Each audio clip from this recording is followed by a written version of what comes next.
Okay, so we're back at it with another deep dive. Diving right back in. Yeah, into the Ars Goetia. Yeah. 72 demons. That's right. Each one, well, a recipe for mayhem, or are they Right. today? We're going deep on a demon who's kind of shaking things up a bit. Yeah. Amon. Amon is definitely one of the more intriguing figures in the Ars Goetia. Yeah, I mean, the Ars Goetia, that demonology section of the Lesser Key of Solomon, Right. it doesn't exactly scream like self-help. No, not really a self-help book. But Amon, he's got this unexpected peacemaker vibe going on. When you think about how demons are usually portrayed, you know, harbingers of chaos, bringers of destruction, Amon really stands out. Right. He embodies this really fascinating paradox. Okay. You know, a powerful entity yet known for reconciliation. Huh. It's not your typical demonic resume. Right. It's like, welcome to hell, let's talk it out. Precisely. And it's not just about, you know, making nicer. Okay. Multiple sources highlight his role in forging alliances, even in war-torn situations. Interesting. One source even calls him the most wanted person in these situations. Oh, really? Could you imagine that? A demon as like the ultimate diplomat? Forget the UN. Call Amon. Right. He'll broker a peace treaty. Exactly. And tell you what your enemies are thinking for dessert. Uh-huh. Speaking of which, let's dig into this whole knowledge of past, present, future thing. Yes. That's not just knowing if you'll win the lottery. This is next level awareness. That's right. Incredibly valuable. Yeah. Even outside of demonology. Right. Just think about it for a moment. The implications of understanding the motivations and the desires of those around you. Yeah. That's power. Yeah. It's like having a cheat sheet for life. It really is. But is it just raw information, or does Amon, like, help you apply it? That's the real question, isn't it? And that's what makes Amon so intriguing. Okay. Many sources suggest that it's not just fortune-telling. Right. It's about strategic insight, it's strategic thinking. So he helps you navigate those situations. He helps you navigate those complex situations, especially interpersonal ones. So it's less like a crystal ball, more like a GPS for your life. Exactly. A GPS for your life and for your relationships. So he's not just saying, oh, you'll meet a tall, dark stranger. Right. It's more like, here's how to make sure that stranger isn't carrying a grudge from a past life. Precisely. It's about understanding the bigger picture. Yeah. That intricate web of cause and effect that shapes our lives. Right. And Amon helps you see those connections. Okay, but he's still a demon, right? Right. I mean, most descriptions aren't exactly handing out daisies. No, they are not. Wolf with a serpent's tail, breathing fire. Yet you see that's pretty common in the descriptions that we have of Amon. Okay. And some sources even go further, Okay. describing him with a raven's head Really? or resembling a plague doctor. Wow. It's all very striking imagery. Yeah, not your average meditation app mascot. No, not quite. But this imagery, as intense as it is, Yes. it's not random. I think that's a really important point. Like, take the wolf, for example. Okay. It's a pack animal, right? Yeah. Social loyal. Mm-hmm. So maybe that wolf aspect isn't just about being scary. Right. It could represent Amon's understanding of those deep-seated drives, you know, Yes. those things that connect us, even in conflict. And let's not forget their connection to instinct, Right. to primal energy. Exactly. So you've got those two elements coming together. So it's more nuanced? Much more nuanced. Than just, oh, fire-breathing wolf, scary. Right, exactly. And then you've got the serpent. Yes, the serpent, often Yeah. associated with wisdom Okay. and transformation. Interesting. So it suggests that Amon's power isn't just about brute force, Right. but about navigating the intricacies of human nature. Okay. You know, the winding path of our desires. It's this incredible blend of strength and cunning, Yes. which, I mean, it makes sense. It does. For a demon who's all about achieving goals through strategy and influence. Absolutely. And then there's that raven imagery in some texts. Yeah, right. Makes you wonder if there's a link to prophecy. Okay. Seeing beyond the veil, having that deeper knowledge. The raven, the knowledge. Yeah. And, you know, we've been talking about the Egyptian god Amon. Right. Are we seeing a pattern here? Well, that is the question, isn't it? Because I'm sensing a connection worth exploring. I think so, too. What do you think? I think it's time we dust off those ancient texts Okay. and dive into the heart of this intriguing connection.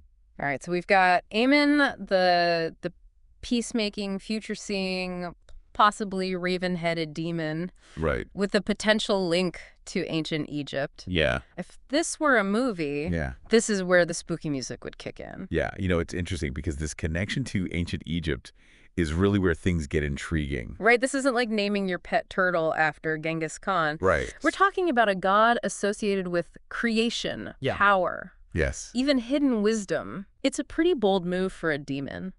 It really is. Even one with Amon's, impressive resume. It makes you consider how fluid the lines between deity and demon might have been. Okay. That in Colin de Plancy's Dictionary Infernal, for instance, Yeah. he directly compares Amon's ability to reconcile enemies with the Egyptian god's role as a unifier of the two lands. So it's not just a shared name. Right. There's a shared function. It's this thematic resonance between them. Yeah, like those ancient cultures were picking up on similar archetypes. Yeah. Similar forces at play, regardless of whether they were Right. labeling them god or demon.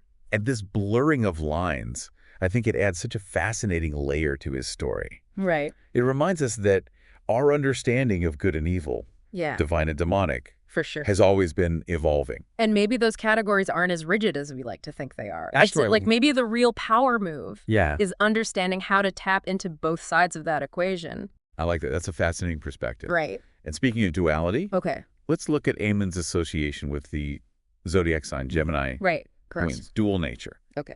It fits perfectly with this idea of embracing seeming contradictions. Because Amon isn't all peace and love, right? Right. It's got that whole strongest prince of all thing going on. According to demon Amon, unveiling the secrets of the infernal Duke Ars Goetia demons. Right. Exactly. So he's clearly no pushover. No, definitely not a pushover. And that duality, Yeah. that ability to reconcile what seems like opposite forces, Okay. that makes him even more compelling. Right. It's like he understands that true strength lies in mastering, not denying the full spectrum of experience. Okay, so we've got the Gemini connection. Yes. We've got this Egyptian god parallel. Are we sensing a theme here? I believe we are. Because I'm starting to think that Amon's symbolism is way more than just window dressing. I think so, too. It's like each symbol is a clue to understanding his true nature.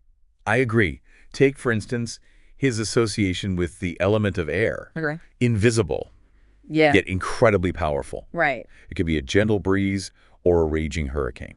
So Amon's influence can be subtle, Yes. even unseen, Right. but capable of tremendous force when needed. Exactly. It's like that saying, the calm before the storm. Right. There's that potential there. Okay. And then you mentioned earlier his connection to the metal copper. Yes. Copper, remind me what's so special about copper again.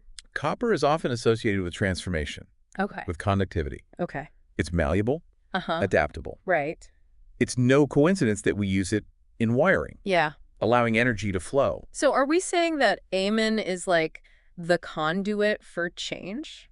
That's a very interesting way of putting it. That he helps facilitate transformations, whether in ourselves or in our situations? I think that's a very astute observation. And it ties back to his role as a peacemaker and strategic advisor. Right. He doesn't just offer solutions. Right. He helps you see new possibilities, Yeah. new pathways to achieve your goals. It's like he's rewiring your perspective. Exactly. Helping you tap into a different kind of power. And that's where his knowledge, Okay. his ability to see the interconnectedness of things, that's where it becomes so crucial. Right. It allows him to guide you through those transformations, Yeah. to navigate the complexities of relationships and decision-making.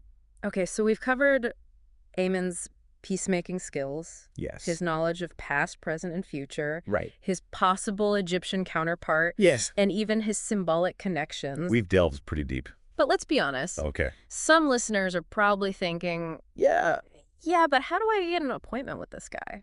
That's a valid question, Right. Although I must preface this by saying that we do not endorse summoning demons. We're all about exploring the fascinating world of demonology here at the Deep Dive. Right. Not summoning up any unexpected house guests. Exactly, but for purely academic purposes. Yes. Let's talk about how those interactions Yeah. were supposedly initiated, according to the source material. Okay, so no summoning circles on the podcast today. No, not today. But what kind of things did people think were necessary to connect with Amon specifically? Well, we have his sigil, of course. Right. That visual symbol. Yeah. What else? Yeah. Well, the specifics often vary. Okay. depending on the source, Right. Some mention offerings. Okay. Specific times and places for summoning, even phrases to invoke him. Okay, like what? Well, for example, 72 Demons of Solomon in the Ars Goetia. Right. Amon, the Marquis of Hell, suggests April or May. Oh, okay. During daylight hours. Interesting. So not exactly the stroke of midnight, shrouded in darkness vibe. Right. More like Amon prefers to meet for brunch, preferably outdoors. Perhaps. Does that say something about him, you think?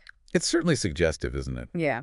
Perhaps it reflects this idea that Amon's power is more aligned with clarity, with strategy, rather than brute force or manipulation. And that same source mentions a specific phrase. Okay. Avid Secor Amoninen. Yes. I mean, it sounds cool, but... It does have a certain ring to it. It does. But unfortunately, the exact meaning of those words remains a bit of a mystery. Really? Lost to time and translation, perhaps. So we don't really know what it means. We have some ideas, but nothing definitive. Okay. But it highlights how important language and ritual were. Okay. And still are in these traditions. Right. It's like a verbal key. Yes. A way of establishing a connection. Exactly. And it makes you wonder about the power of language in general. It really does. How even the words we use, the way we phrase things, can shape our reality. Absolutely. Words have power. Right. Intention has power. Yeah. And whether or not we believe in summoning demons, there's a lesson there for all of us. So let's say someone did everything right. Okay. Followed all the instructions, said the magic words. Yeah. What were they hoping to get out of this interaction with Amon? Well, people sought out these entities for a variety of reasons. Okay. Some sought knowledge. Okay. Others protection. Right. Still others, they sought to influence events. Okay. Or even other people. So it wasn't always a, deal with the devil situation. No, not necessarily. Sometimes it was more like... Sometimes it was more practical matters. Hey, Amon, got any tips on exactly. passing this job interview? Yeah, or maybe winning that argument with a roommate. Winning an argument with my roommate. Right. Right. Exactly. Yeah. And while it might seem strange to us now, yeah, it speaks to a very human desire for guidance. Yeah. For someone or something to help us navigate life's challenges. Because who hasn't wished for a little inside information now and then, a peek behind the curtain of fate? Exactly. And who better to ask than a demon who supposedly sees all of time, right? That's true. Yeah. But one has to wonder about the potential consequences of such knowledge. Of course. The possibility of manipulation. Right. There's always a catch. There's always a catch, right? Right. That's the thing about these entities. Yeah, and that's what makes, I think, exploring these ancient beliefs so fascinating. It's this blend of the familiar, our own desires. Our desires for knowledge. For connection, for understanding. Yeah, for connection with the utterly unknown. Absolutely. It challenges our assumptions. Right. It makes us question the nature of reality itself. So we started with Amon the Peacemaker demon. Right. With this, surprising resume. A very surprising resume. Yeah, we journeyed through ancient Egypt. We did. Explored hidden symbolism. That's right. We even peeked into the rituals. We did. Used to supposedly contact him, as they were described. What's the takeaway here? It's a lot to unpack. It is a lot. But I think the biggest takeaway is this. Okay. These figures, these entities, they're not just scary stories. Right. Or figments of the imagination. Yeah. They represent something deeper. Okay. Something essential about the human experience. Our need to understand the world around us. Yes. To grapple with the unknown. Absolutely. To find meaning, to find connection. Exactly. In the most unexpected places. Sometimes it's by exploring those shadowy corners of belief. Right. That we discover these hidden truths about ourselves. Beautifully said. Well, folks, there you have it. Another deep dive. Another deep dive into the Ars Goetia. That's right. This time we were talking about Amon. Amon, the Peacemaker. A demon who really challenges our assumptions. He really does. And reminds us that the pursuit of knowledge, connection, absolutely, and even peace can lead us down some truly fascinating paths. That's the beauty of it. Until next time. Keep exploring. Keep those questions coming. Keep questioning, and remember. What's that? Sometimes the most unexpected figures can illuminate the most profound truths. That's right. See you next time.